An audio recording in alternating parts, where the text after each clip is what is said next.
Class शुरू करते हैं और पहली क्लास है हमारी हिंदी की। हिंदी में हम सबसे पहले पढ़ेंगे वर्ण। मैंने आपको लास्ट वीडियो में बता दिया था कि हमारा सिलेबस क्या है। अब हम सिलेबस से आगे अपने वर्ण और अपने चैप्टर्स में चलते हैं। उसी सिलेबस के आधार पर मैं आपको पहली वीडियो हिंदी की दे रही हूँ वर्ण की। ठीक है, हम सबसे पहले वर्ण पढ़ेंगे, वर्णमाला पढ़ेंगे और उसके बाद हम कोई नया चैप्टर शुरू करेंगे। तो ये आपके हिंदी का पहला चैप्टर है। आइए हम शुरू करते हैं। यहाँ पे लिखा हुआ है वर्ण क्या है। आपको डेफिनेशन में अगर बोलूं तो डेफिनेशन मैंने यहाँ लिखी हुई है। वर्ण क्या है? भाषा की वह सबसे छोटी इकाई जिसका खंडन नहीं किया जा सकता है। किसकी?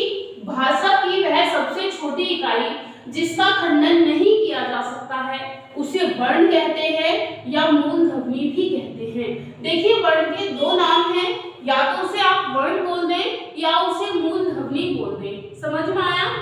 वर्ण की यानी इसके दो नेम हैं। भाषा की सबसे छोटी इकाई, भाषा की सबसे छोटी इकाई जिसका खंडन नहीं किया जा सकता, यानी कि जिसके टुकड़े नहीं किए जा सकते हैं, उसे ही क्या बोलते हैं? उसे ही वर्ण या मूल ध्वनि बोलते हैं। जैसे कि मैं यहाँ पर लिख दूं कै, क्या आप कै का खंडन कर सकते हैं? नहीं। मैं यहाँ पर बोल दूं ए, क्या आप इसका खंडन कर सकते हैं? नहीं। तो यही क्या हो गया? तो इसका मतलब है वर्णों की वह सबसे छोटी इकाई जिसका खंडन या जिसके टुकड़े नहीं कर सकते हैं, उसे ही हम क्या बोलेंगे? वर्ण बोलेंगे या उसे हम मूल ध्वनि बोलेंगे। आपको समझ में आ गया होगा जब हम किसी एक सेपरेट वर्ण का खंडन नहीं कर सकते हैं। आया समझ में? तो हम उसे क्या बोलेंगे? वर्ण बोलेंगे। अब हम नेक्स्ट चलते हैं। वर्णों के अंतर्गत अक्षरों की प्रवृत्ति, चिन्ह, शब्दों के निर्माण की प्रक्रिया का अध्ययन किया जाता है। देखिए, जो हमारे वर्ण होते हैं, जितने भी हमारे अल्फाबेट्स होते हैं, हम उसमें अक्षरों की प्रवृत्ति, चिन्ह कि हमारा ए कैसे बनेगा, ख कैसे बनेगा, ग कैसे बनेगा, घ कैसे बनेगा, ये जो है ये इनकी चिन्ह है। हम इन्हें पहचानते हैं कि ये ख है, ये ग है या ये घ लिखा हुआ है, ये है लिखा हुआ है, ये इनके चिन्ह होते हैं, इनकी पहचान होती है। तो हम अक्षरों की प्रवृत्ति, चिन्ह व शब्दों के निर्माण की प्रक्रिया का अध्ययन करते हैं। अब इस अध्ययन का मतलब क्या है? मैंने यहाँ पे लिख दिया, क्या लिखूं मैं यहाँ पे? हम यहाँ पे लिख देते हैं घर, घर। आपने बच्चों को देखा होगा, हम बच्चे को सिखाते हैं, बेटा बोलो घर, घर। हम इन चिन्हों की पहचान से ही तो इन वर्णों का मिलाव करके शब्द बनाते हैं। आपको समझ में आ रहा है? हम इन वर्णों को मिलाकर ही क्या करते हैं? शब्द का निर्माण करते हैं। मैं यहाँ पे लिखूं अक्षर ए, श, रे। हमने किस किस को मिलाया? ए, श और रे, अक्षर। मैं यहाँ पे लिख दूं कमल, के, मैं, ले। तो आपको इस डेफिनेशन का मतलब समझ में आ गया होगा। वर्णों के चिन्ह का अध्ययन और शब्दों के निर्माण का अध्ययन को ही हम वर्णमाला या वर्ण बोलते हैं। हमें जब चिन्हों की पहचान होगी कि कै कैसे बोलते हैं, मैं कैसे लिखते हैं, ले कैसे लिखते हैं, तो हम एक शब्द भी बना सकते हैं, शब्द से वाक्य भी बना सकते हैं। लेकिन उन सबके लिए हमें सबसे पहले किसकी पहचान होनी चाहिए? भाई, हमें उससे पहले कहाँ है? ये हमारा वर्ण, इस वर्ण की पहचान होना जरूरी है। आई होप आपको समझ में आया होगा। देखिए, मैंने सबसे पहले वर्ण की डेफिनेशन दी आपको। भाषा की वह सबसे छोटी इकाई जिसका खंडन नहीं किया जा सकता, वह सबसे छोटी इकाई जिसके टुकड़े नहीं किए जा सकते, उसे हम वर्ण बोलते हैं। दूसरा मैंने इसमें बताया कि इसके अंतर्गत अक्षरों की प्रवृत्ति, चिन्ह कि हमारा कोई अक्षर किस तरीके से बनता है। मैं आपसे बोल दूं ये, तो मैं ये ऐसे ही तो बनाऊंगी या ऐसे बना दूंगी? नहीं, हमारा ये ऐसे सही है। मैंने बोला चे, तो हम चे कैसे बनाते हैं? ऐसे, या फिर ऐसे बनाते हो? नहीं। तो हमारे ये क्या है? अक्षरों का चिन्ह यानी कि इनका प्रतीक, उसी के साथ साथ शब्दों का निर्माण। शब्दों का निर्माण जब हमें इनका ज्ञान होगा तभी तो हम इनसे अक्षर बनाएंगे। मैंने यहाँ लिख दिया है, के, खे, गे। क्या इससे कोई वर्ड नहीं बन रहा है क्योंकि ये क्रम में नहीं है। अब क्रम का मतलब मैं अपना ही नाम लिख देती हूँ, चलो छोड़ो सारी चीज छोड़ो, मैं अपना नाम लिख देती हूँ शीतल। भाई जब हमें वर्णों का ज्ञान है तभी तो हम इन्हें लिख पा रहे हैं। तो यहीं पे आ गया शब्दों के निर्माण की प्रक्रिया का अध्ययन किया जाता है। अब हम इसके आगे पढ़ लेते हैं, जरा इसे थोड़ा सा रफ कर देती हूँ मैं। आई होप आपको समझ में आया होगा। अगर आपको समझ में नहीं आया है या कोई प्रॉब्लम आती है तो आप मुझे बता देना कमेंट बॉक्स में, मैं आपको बता दूंगी उसे। देखिए उसके बाद हम यहाँ पे देखते हैं, इन्हीं वर्णों के उच्चारण समूह को वर्णमाला कहते हैं। इन्हीं वर्णों के उच्चारण समूह को, जिनसे हम उच्चारण करना सीखते हैं, हम किसी बात को बोलना सीखते हैं, लिखना सीखते हैं, उसे ही क्या बोलते हैं? वर्णमाला बोलते हैं। आपको समझ में आया? भाई हमने वर्ण पढ़ लिए, वर्णमाला पढ़ ली। अभी वर्णमाला का मतलब हमने पूरी वर्णमाला नहीं पढ़ी है, सिर्फ हमने डेफिनेशन पढ़ी है कि अगर वर्णों के यानी कि वर्णों के उच्चारण समूह को, जहां से हम किसी भी चीज का उच्चारण करना सीखते हैं, उसे ही हम क्या बोलते हैं? वर्णमाला बोलते हैं। ए आ ई उ ऊ कै खे गे घे चे, ये सारे क्या हैं? ये वर्णमाला के अंतर्गत आते हैं। इन्हें इंग्लिश में बोले तो अल्फाबेट्स। आया समझ में? अल्फाबेट का मतलब होता है कोई एक अल्फाबेट, और अल्फाबेट्स का मतलब होता है सारे जो भी हमारे 26 हैं। इसी तरीके से वर्ण का मतलब कोई एक वर्ण, और वर्णमाला का मतलब सारा समूह जो ऐसे लेके 11 तक होता है, वो सारा किसमें आता है? वर्णमाला में आता है। अब यहाँ पे लिखते हैं, वर्णों के क्रमबद्ध समूह को वर्णमाला कहते हैं। किसी भी चीज को जब हम क्रम में लगाते हैं, सीक्वेंस में लगाते हैं, उसे ही क्या बोलते हैं? वर्णमाला बोलते हैं। मैंने कोई भी चीज अगर सीक्वेंस में नहीं लगी हुई है तो क्या उसका कोई मतलब बनेगा? नहीं। अगर मैं अपनी स्पीकिंग को, अपनी बोलचाल को क्रम में नहीं लगा के बोलूं तो क्या आपको समझ में आएगा? नहीं। हम किसी भी चीज को पढ़ते हैं क्रम से पढ़ते हैं। देखिए मैंने सबसे पहले वर्ण लिखा, फिर वर्णों का समूह लिखा, फिर वर्णमाला लिखा। अब इसके अंदर का पढ़ेंगे तो आपको समझ में आएगा। मैंने लास्ट से चैप्टर उठाया, शुरुआत लेके चली गई। पहले मैंने आपको व्यंजन पढ़ाए, फिर स्वर पढ़ाए, फिर वर्णमाला पढ़ाई, फिर वर्ण पढ़ाए, तो आपको समझ में आएगा? नहीं आएगा। तो सिमिलर सी बात है, जो क्रम में लगी चीजें, क्रम में लगी चीजों को ही क्या बोलते हैं? वर्ण बोलते हैं। जो सीक्वेंस में लगी हुई है, मैंने लिखना है कमल, तो कमल हम ऐसे ही लिखेंगे के मैं ले, या ऐसे लिख दोगे ले के मैं। क्या इसका मीन्स कमल है? नहीं। कमल तो इसका मतलब है क्योंकि सीक्वेंस में लिखा हुआ है। आपको आई होप समझ में आया होगा। मैंने कोशिश की है बड़ा अच्छा समझाने की, लेकिन अगर नहीं आता तो कमेंट बॉक्स में बता दीजिएगा, मैं उसको सही कर लूंगी। वर्णों के क्रमबद्ध समूह को वर्णमाला बोलते हैं। वर्णमाला का मतलब माला में सीक्वेंस में किसी भी चीज को जोड़ना ही वर्णमाला कहलाता है। आया समझ में? वर्णों को सीक्वेंस में क्रम में लेके आना ही वर्णमाला कहलाता है। अब हम आगे चल जाते हैं। अब हम आगे चलते हैं। वर्णमाला में 46 वर्ण होते हैं, 3 संयुक्त वर्ण होते हैं, 1 मिश्र वर्ण होता है और 2 अयोगवाह वर्ण होते हैं। आपसे क्वेश्चन आ सकता है, ये इंपॉर्टेंट है, इसको ध्यान से पढ़ना कि हमारी वर्णमाला में कितने वर्ण होते हैं। तो हमारी वर्णमाला में 46 वर्ण होते हैं। हमारी वर्णमाला में कितने संयुक्त वर्ण होते हैं? तो हमारी वर्णमाला में 3 संयुक्त वर्ण होते हैं। हमारी वर्णमाला में कितने मिश्र होते हैं? तो 1 मिश्र होता है। कितने अयोगवाह होते हैं? तो 2 अयोगवाह भी होते हैं। यहाँ से क्वेश्चन बनता है, तो इसको इंपॉर्टेंट है, इसको ध्यान से रखना कि हमारी वर्णमाला में कितने वर्ण हैं? तो 46 वर्ण हैं। संयुक्त वर्ण कितने हैं? तो 3 हैं। मिश्र वर्ण कितने हैं? 1 है। और अयोगवाह वर्ण क्या है? वो 2 है। आ गया समझ में? अब हम आते हैं वर्णमाला। मैंने इनको थोड़ा सा एक्सप्लेन किया है, आप इन्हें देख लेना। देखिए हमारी वर्णमाला में सबसे पहले 11 स्वर आते हैं। स्वर का मतलब जो मात्राओं के रूप में प्रयोग किए जाते हैं, यानी कि स्वर का मतलब होता है जो स्वतंत्र रूप से बोले जा सकते हैं, उन्हें किसी की मदद की जरूरत नहीं होती है, तो वो होते हैं स्वतंत्र। तो यहाँ पे है 11 स्वर होते हैं, 33 व्यंजन होते हैं। व्यंजन का मतलब जो किसी की सहायता से बोले जाए, उन्हें व्यंजन बोलते हैं। अगर मैं इंग्लिश में बात करूं तो 11 वोवेल्स होते हैं और 33 कॉन्सोनेंट होते हैं। तो स्वर क्या होते हैं? जिन्हें हम स्वतंत्र रूप से बोल सकते हैं, जिन्हें बोलने के लिए हमें किसी की जरूरत नहीं होती है। जरूरत का मतलब कोई दूसरा बंदा आगे नहीं बोलेगा। हमारे साउंड में ए, आ, ई, ऊ, ये क्या होते हैं? ये स्वर होते हैं।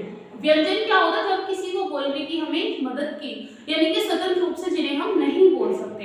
जैसे कि चे, चे में ए का साउंड आ रहा है, कै में भी ए का साउंड आ रहा है, खे ए का साउंड आ रहा है, और आ, ई, ऊ इसमें किसी का भी साउंड नहीं है। आप किसी भी चीज को ले लो, गे में भी लास्ट में ए का साउंड है, टे में भी ए का साउंड है। तो यहाँ पे व्यंजन होते हैं जिन्हें बोलने के लिए हमें स्वर की जरूरत होती है, या हमें ये स्वतंत्र रूप से हम इन्हें नहीं बोल सकते हैं। संयुक्त वर्ण क्या होते हैं? जो दो से मिलकर बनते हैं, ए और ओ। देखिए ए और ओ, ये तीन हमारे संयुक्त वर्ण है। ये भी इंपोर्टेंट है, क्वेश्चन में आ जाएगा निम्नलिखित में से कौन सा संयुक्त वर्ण नहीं है। ध्यान से सुनना, आपसे क्वेश्चन आ सकता है निम्नलिखित में से कौन सा संयुक्त वर्ण नहीं है। तो संयुक्त वर्ण में आपको एक इसमें से 3 ये दे देगा और एक अलग से दे देगा। अगर आपको ये 3 पता है तो आप टिक कर देंगे, आपको नहीं पता है तो आप फिर गलत करके आएंगे। आपसे क्वेश्चन में पूछ सकता है निम्नलिखित में से कोई एक संयुक्त वर्ण है। आपने पढ़ाई नहीं है तो आप किसी को भी टिक करके आ जाओगे, लेकिन आपने पढ़ रखा है तो आपको पता होना चाहिए 3 आपके पास संयुक्त वर्ण होते हैं, ए और ओ। मिश्र वर्ण का मतलब होता है जो 2 से मिलकर बनता है। मिश्र वर्ण ये 2 से मिलकर बना हुआ है, इसे क्या कहेंगे? मिश्र वर्ण कहेंगे। ये 2 वर्णों से मिलकर बना है, इसलिए इसे मिश्र वर्ण कहते हैं। 2 योग वहां होते हैं, इसे ऐसे अंक, आपने देखा होगा अंक से अंगूर वाला, तो यहाँ पे क्या आएगा? अनुस्वर।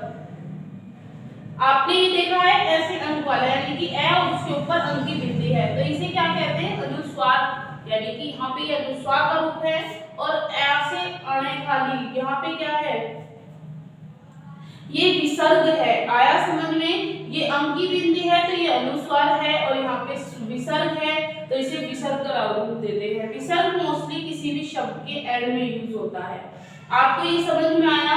मैंने अभी तक आपको वर्ण पढ़ाया, वर्णमाला भी पढ़ाई। वर्णमाला हमारी कितने भागों में बटी हुई है वो भी बताया। स्वर, व्यंजन, संयुक्त और आपका मिश्र था और अयुग्म था। हमारा स्वर कितने थे? स्वर को हम स्वतंत्र रूप से बोल सकते हैं, व्यंजन जिन्हें हम स्वतंत्र रूप से नहीं बोल सकते हैं। संयुक्त केवल 3 थे, ए और ओ। फिर था हमारा मिश्र, जो ऋषि था, वो 2 वर्णों से मिलकर बना है, और लास्ट में ऐसे अयोग्य वहां था, अयोग वहां में असंग की बिंदी वाला था और विसर्ग वाला था। तो आपको इतना समझ में। इसके आगे लिखा हुआ है उच्चारण के आधार पर वर्णमाला को 2 भागों में बांटा गया है। आपका यहाँ से भी क्वेश्चन लग सकता है कि उच्चारण के आधार पर वर्णमाला को कितने भागों में बांटा गया है? तो 2 भागों में बांटा गया है। कितने भाग? 2 भाग। आपको ये याद रखने हैं, ये इंपॉर्टेंट बड़ा सिलेबस है यूपी कांस्टेबल का, तो आपको अभी से तैयारी लेकर चलनी है, तब आपका कुछ होगा। तो यहाँ पे लिखा हुआ है उच्चारण के आधार पर वर्णमाला को कितने भागों में बांटा गया है? तो 2 भागों में। कौन कौन से हैं? स्वर और व्यंजन। जो बच्चा सीबीएसई से पढ़ा हुआ है उसको हेल्पफुल हो जाएगा। तो पहला है वोवल और दूसरा है कॉन्सोनेंट। अब यहाँ पे हम सबसे पहले पढ़ेंगे स्वर क्या होता है। हम स्वर की डिटेल आज पढ़ लेते हैं पूरी। इस स्वर होता क्या है? देखिए, स्वर है जिन वर्णों के उच्चारण को स्वतंत्र रूप से होता है, जिन वर्णों का उच्चारण स्वतंत्र रूप से होता है, जिन्हें बोलने में हमें कोई दिक्कत नहीं होती है, हमें किसी की सहायता लेने की जरूरत नहीं होती है, उन्हें क्या बोलते हैं? स्वर बोलते हैं। जिन वर्णों को बोलने में हम आजाद होते हैं, हमें किसी की जरूरत नहीं होती है, वही स्वर कहलाते हैं। जैसे कि आ, ई, ऊ, ए, ओ, ये सारे क्या हैं? ये सारे स्वर हैं। और स्वरों की संख्या क्या होती है? 11 होती है। आपको ये भी याद रखना है कि स्वरों की संख्या क्या होती है? 11 होती है। और जो व्यंजनों के उच्चारण में सहायता करते हैं, जो वर्णों के उच्चारण में सहायता करते हैं, उन्हें भी स्वर कहते हैं। आपकी यहाँ से 2 डेफिनेशन बन सकती हैं। पहली कि स्वतंत्र रूप से बोले जाने वाले वर्णों को क्या कहते हैं?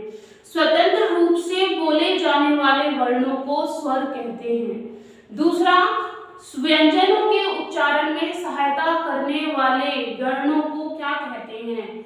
दोबारा सुन लो, व्यंजनों के उच्चारण में सहायता करने वाले वर्णों को क्या कहते हैं? तो स्वर बोलते हैं। आपको समझ में आ गया होगा। पहला था जिन वर्णों के उच्चारण स्वतंत्र रूप से होता है उन्हें स्वर बोलते हैं। दूसरा, जो व्यंजनों के उच्चारण में सहायता देते हैं वो भी क्या होते हैं? स्वर होते हैं। और इनकी संख्या कितनी है? 11 संख्या है। अब जैसे कि मैंने यहाँ लिखे हुए हैं, आप जरा देख लें। मैंने पूरी कोशिश की है कि आपको यहाँ पे पूरी हेल्प दूं। आपको भी मेरी हेल्प करनी है। मेरी वीडियोस को लाइक, शेयर और सब्सक्राइब करना है और उसी के साथ साथ आपको ये चैनल प्रमोट करना है। मैंने आपसे पहले दिन भी बोला था, कोशिश हमारी वर्दी तुम्हारी। अब मैं देखो अपना काम कर रही हूँ, आपको अपना काम करना है। यूपी कांस्टेबल के हर कैंडिडेट तक आपको ये वीडियोस देनी है। यहाँ पे लिखा हुआ है ए, ये मात्राएं हैं और ये स्वर है। ठीक, इन्हें चिन्ह बोलते हैं। आप इन्हें क्या बोल सकते हैं? आप इन्हें चिन्ह बोल सकते हैं। इनके साइन बोल सकते हैं कि हम ए को कैसे साइन कर सकते हैं, ई को कैसे साइन कर सकते हैं। तो यहाँ पे ए का कोई भी साइन नहीं होता है। आ का डंडा, ई ऐसे वाला साइन, ई बड़े वाला, ऊ का ऐसे साइन होता है, बड़े ऊ का ऐसे, ऋषि का ऐसे होता है। नीचे जो र निकल जाता है उसे ऋषि बोलते हैं। ठीक, फिर उसके बाद है ए की मात्रा का मतलब है ऐसे करके। जो इस पे लिखी हुई है, कहते पे लिखी हुई है, ए की मात्रा है। फिर है ये है पे जो मात्रा लगी हुई है, देखो एग्जांपल भी आपके सामने लिखे हुए हैं। जो छोटे ए की मात्रा थी वो कहते पे लिखी हुई है और बड़े ए की मात्रा है पे लगी हुई है। ठीक है, व्यंजनों में देखो ये रहा, आपके लिए तो बड़ा अच्छा है, यहाँ पे एग्जांपल भी लिखे हुए हैं, आपको दिखाई दे रहे हैं। यहाँ से अगर हम शुरुआत से शुरू करते हैं तो देखिए आ का डंडा लगा हुआ है यहाँ बिना में। ठीक, बड़ी छोटी ई की मात्रा कहाँ पे लगी हुई है? निश्चित में और चिन्ह में। इनमें बड़ी छोटी ई की मात्रा लगी हुई है। बड़ी ई की मात्रा आपको कहीं दिख रही है तो बताओ। ये रही नहीं में बड़ी ई की मात्रा लगी हुई है, आपको दिख रही होगी। फिर उसके बाद छोटा ऊ भी यहाँ कहीं होगा, नहीं है तो आप देख लो। ये छोटे ऊ की मात्रा होती है, ये बड़े ऊ की होती है। ऋषि की मात्रा र, नीचे की तरफ जो होता है इसे ऋषि की मात्रा बोलते हैं। ए की मात्रा कहते पे लगी हुई है, ओ की मात्रा भी है पे लगी हुई है और औ की मात्रा का मतलब होता है आ का डंडा और उस पे दो, जैसे कि और लिख देते हैं हम, और लिख देते हैं, औ की मात्रा होती है। समझ में आया? तो आप इन्हें चिन्ह भी बोल सकते हैं। एक बार देख लेना, मोस्टली आप सबको पता होंगे, लेकिन थे तो मैंने बता दिए। बच्चों को कहीं कहीं कंफ्यूजन होता है, छोटी ई की मात्रा कैसे चढ़ती है, बड़ी ई की कैसे चढ़ती है, छोटे ऊ की कैसे चढ़ती है, बड़े ऊ की कैसे चढ़ती है। तो एक बार आप रिवीजन कर लेना। अब इसमें नोट है, स्वरों के निश्चित चिन्हों को मात्रा कहते हैं। स्वरों के निश्चित चिन्ह को क्या कहते हैं? मात्रा कहते हैं। और यही व्यंजनों के उच्चारण में सहायता भी देते हैं, यानी कि व्यंजनों का उच्चारण इनके बिना नहीं किया जा सकता है। आपको समझ में आया? यहाँ पे जो स्वर हैं उनके जो निश्चित साइन होते हैं, ये जो साइन है इन्हें क्या कहते हैं? मात्रा कहते हैं। और इनके बिना व्यंजनों का उच्चारण नहीं किया जा सकता है। इनके बिना किसका उच्चारण नहीं किया जा सकता? व्यंजनों का उच्चारण नहीं किया जा सकता है। अब हम यहाँ देख लेते हैं स्वर के भेद। स्वर के कितने भेद हैं? स्वर के 3 भेद हैं। मोस्टली 2 पढ़ाए जाते हैं, लेकिन यहाँ पे 3 हैं। ठीक, कौन से? एक तो होता है हर्ष, दूसरा होता है दीर्घ और तीसरा होता है विरूप। पहला है हर्ष। हर्ष का मतलब होता है जिन्हें बोलने में कम समय लगता है। जिन्हें बोलने में, सारे कंपैरिजन में जिन्हें बोलने में सबसे कम समय लगता है वो हर्ष कहलाते हैं। जैसे कि आप तुरंत बोल दिया, छोटी ई भी तुरंत बोल दिया, ऋषि भी सब तुरंत बोल दिया। तो आ ई उ यानी कि जो छोटे होते हैं, आपको पता है हमने बचपन से पढ़ा है, ऐसे अनार, आ से आम, छोटी से इमली, बड़ी से ईख, छोटे से उल्लू, बड़े से ऊन, से ऋषि, ऐसे डी, ऐसे ऐनक। तो जो छोटे होंगे जिनके आगे हम छोटा लगाते हैं, ए, ई, उ और ऋषि, ये सारे क्या है? ये हास्य है। इन्हें बोलने में कम समय लगता है तो ये क्या है? हास्य है। अगर आपसे क्वेश्चन आ जाए कि हास्य स्वर किसे कहते हैं, तो जिन्हें बोलने में कम समय लगता है वो हास्य स्वर है। ठीक, हास्य स्वर की संख्या कितनी है? तो हास्य स्वर की संख्या 4 है। निम्नलिखित में से कौन सा तो कुछ ये दे देंगे, 3 ये दे देंगे। तो आपको ध्यान रखना है छोटा ए, छोटी ई, छोटा ऊ और ऋषि, ये सारे के सारे यानी कि चारों के चारों क्या है, हाश्य स्वर है। आपको समझ में आया होगा, ध्यान से देख लेना, इनमें से क्वेश्चन बनते हैं। ये इसलिए मैंने सबसे पहला चैप्टर लिया है और सबसे इंपॉर्टेंट चैप्टर मैंने इसलिए लिया है। यहाँ से क्वेश्चन कहीं ना कहीं से बनेगा, डेफिनेटली बनेगा, 1 नंबर या 2 नंबर आज आपके पक्के हैं। हाश्य स्वर क्या है, जिन्हें बोलने में कम समय लगता है, मोस्टली ए, ई, ऊ और ऋषि, ये कितने होते हैं, 4 होते हैं। अब आ जाते हैं हम अपने दीर्घ पे, जिन्हें बोलने में दुगना समय लगता है। ध्यान से सुनना, जिन्हें बोलने में दुगना समय लगता है उन्हें दीर्घ बोलते हैं। जैसे कि बड़ा अ, बड़ी ई, बड़ा ऊ, बड़ा ए, ओ और ओ। जैसे कि अ, ई, ऊ, ए, सॉरी, जैसे कि आ, ई, ऊ, ए, ओ, ओ। आप खुद साउंड करके देखो, ऐसा नहीं कि आपने सिर्फ क्लास देखी और छुट्टी, आप खुद से ही प्रैक्टिकली करने की कोशिश करो। दीर्घ स्वर जिन्हें बोलने में दुगना समय लगता है, आ, ई, ऊ, जिन्हें बोलने में दुगना समय लगता है, आप खुद से फिजिकली काउंट करके देखिए आ, ई, ऊ, ए, ओ, इन्हें बोलने में टाइम लग रहा है, तो यही क्या है, दीर्घ स्वर है। इनकी संख्या कितनी होती है, इनकी संख्या 7 होती है। कितनी, 7। आपको पता है हाश्य स्वर की संख्या होती है 4, दीर्घ स्वर की होती है 7। तो 7 4 11 के हमारे स्वर तो यही खत्म हो गए। फिर ये विलुप्त क्या है, आपके लिए विलुप्त मैंने आपको बताया था पहले कि मोस्टली 2 पढ़ाए जाते हैं, लेकिन तीसरा स्वर भी होता है, वो है विलुप्त। विलुप्त का मतलब समझते हैं आप, विलुप्त का मतलब है जो दिखाई नहीं देता है। तो हमें ये पढ़ना है। आपको हाश्य और दीर्घ समझ में आ गए, वेरी गुड। अब हम अपने चलते हैं विलुप्त पे। विलुप्त का मतलब ही होता है गायब, जो हमारे दिखाई ना दे, जो हमारी समझ में ना आए। जिन्हें बोलने में 3 गुना समय लगता है, जिन्हें बोलने में 3 गुना समय लगता है, वही क्या है, विलुप्त स्वर है। समझ में आया। अब इसमें देख लेते हैं, ये कोई स्वतंत्र स्वर नहीं होता है, ये कोई स्वतंत्र नहीं है। ये जो 11 के 11 हैं ये स्वतंत्र हैं, इन्हें हम बिना किसी परेशानी के आराम से बोल सकते हैं। ए, आ, ई, ऊ, ए, ऋषि, ए, ओ। लेकिन इसे बोलने के लिए हमें दूसरे की मदद लेनी ही होगी। विलुप्त स्वर क्या होता है, विलुप्त स्वर जिसे बोलने के लिए हमें किसी की मदद लेनी होगी, ये एक स्वतंत्र स्वर नहीं होता है। पुकारने या संबोधन के समय ये अपने आप प्रयोग किया जाता है। पुकारने या संबोधन करने के समय इसे अपने आप ही साउंड आता है। जैसे कि एक्सक्लेमेटरी, हमने कोई चीज देखी, ओ राम, ओह राम, राम में ये अपने आप साउंड हो रहा है। ओम, ओम में भी अपने आप साउंड हो रहा है। आप खुद से देखो, इन्हें बोलने में 3 गुना टाइम लगता है। ओम, ओम, ओम में, लेकिन बीच में जो साउंड आ रहा है, आप देखो इन्हें बोलने की कोशिश करो, जब समझ में आएंगे। ओम अगर मैं नॉर्मली लिखूं तो ऐसे लिखा जाएगा, आप कहेंगे ये गलत है, मुझे पता है गलत है, लेकिन हम अपने साउंड में देखें तो ये ओम है, लेकिन इसे बोलने में हमें अलग से बीच में गैप आ रहा है, ओम। आप खुद से बोलो, तो ये जो ओम है, जो बोलने में ओम है, इसी को विलुप्त स्वर कहते हैं। आपको डिफरेंस समझ में आ गया होगा, नहीं आए तो मैं थोड़ा सा रफ करके समझा देती हूँ, 2 मिनट को।